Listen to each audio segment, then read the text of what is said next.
least in heaven I can skate.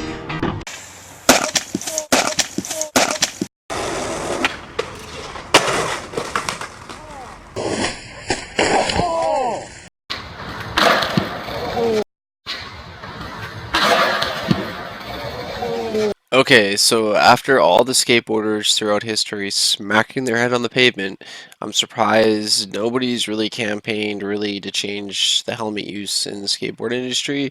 I know it seemed like to be deemed uncool and unworthy, I guess, and like, I don't know, just shunned upon in the skate industry, but is being brain damaged or being dead uncool to me? No, that's totally uncool, and we need to change something about this.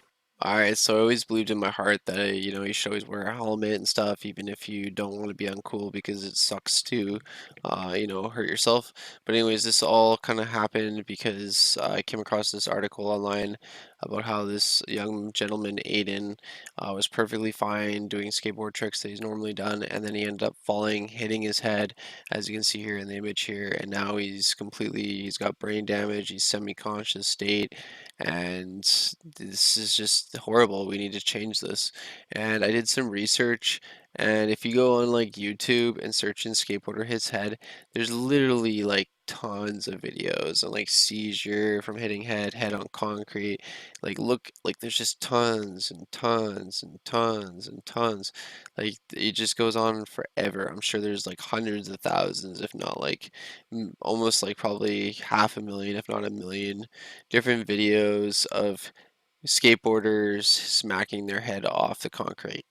And that's just insane. So we need to change this.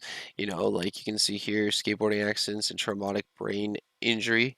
Skateboarding is a common recreational sport among children that requires skill and practice, which is true. But a lot of things that a lot of people don't realize is that we get concussions and smack our head off the ground or go through a lot of impacts, and we have TBI, broken bones, and internal injuries actually, which we don't even realize. And yeah, we go through a lot of stuff. So we need to change the sport. There's just a few articles here that I was going to show you guys, like why you should let your child skateboard without a helmet. Boy 12 fights for life in hospital with a brain hemorrhage after bumping his head when he jumped off his skateboard. And that could just be like you casually just jumping off, slipping and falling. And even professionals hit their heads. Right here, teen readjusts after brain injury from skateboard accident. There's just so many kids that hurt themselves.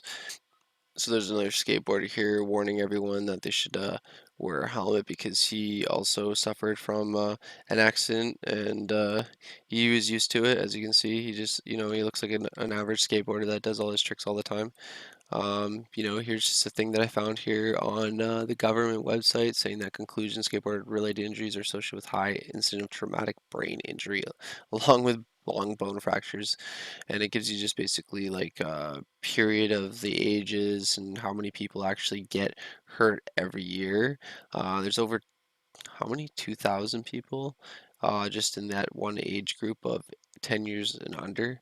That's insane. So yeah, you guys can Google this and show you guys skateboard accidents, land scores of kids in the ER every day.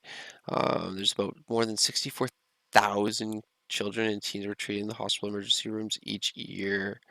Dang, that's crazy for skateboarding. So yeah, it even says like a well-known skateboarder dies of skateboarding injury. So this is where like brain injuries can be very, very like, serious because this guy here, he fell, hit his head, had a traumatic brain injury, and eventually ended up dying from hitting his head. So it's very serious, very, very serious.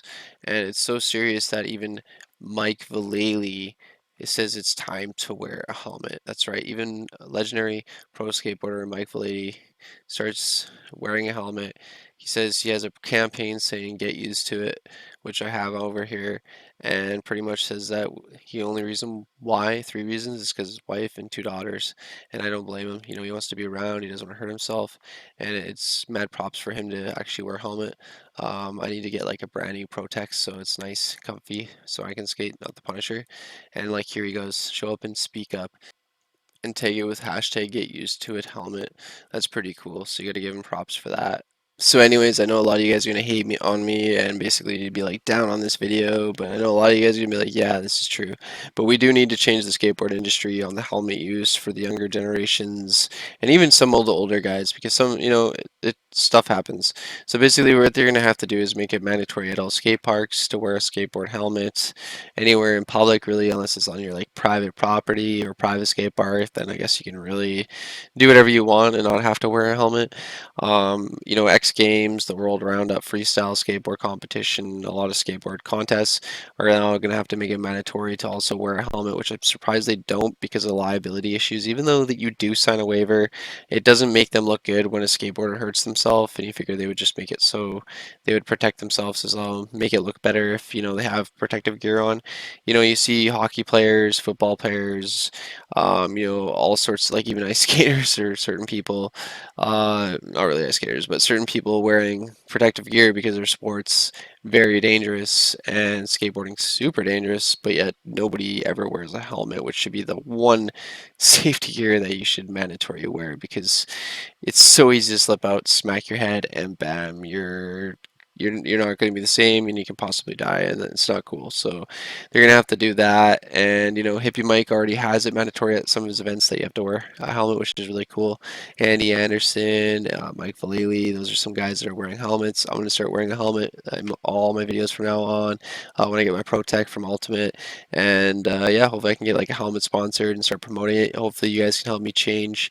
We'll use that hashtag that Mike Vallely is using, and we'll just try to use helmets to change the skateboard culture. Even if the older guys and the old school, won't adapt to it, at least the younger generation might be able to change their outlook and see that as cool. Because there's nothing cool about being in the hospital or being dead. So if you guys agree, please like this video, share it, comment down below what you guys think about helmet safety, if it should be mandatory, not have it mandatory, or what your guys' outlook on it in general is. So that's going to be the video. Thanks for watching. I really hope Aiden and his family all the best of luck in healing and recovery, as well as all skateboarders out there that have ever been injured.